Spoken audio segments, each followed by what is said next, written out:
Eidavo į mišką, mums reikėdavo pagalių. Mes eidavom į mišką, lauždavom pagalių didelių. Po to mes visi susirenkam, šitų pagalių ten darom, kad gražesnį būtų, geresnį. Po to ateinam prie mokyklos, ten Romų. Vasarą daugiau praleisdavom lauke laiko. Tai buvo visokie ten žaidimai, slėpynės, ten tada, kaip ten dar papasakoti.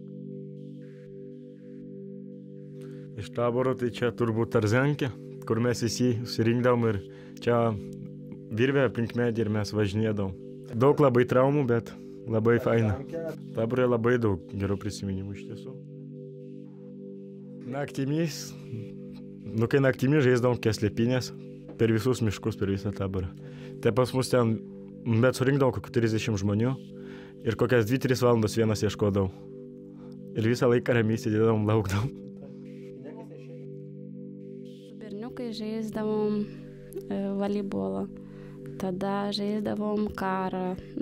Daug turėjom žaidimų, tikrai visokių ir išgalvotų, ir kurio iš kitų vaikų išmokdavom mokyklose arba dar kažkur.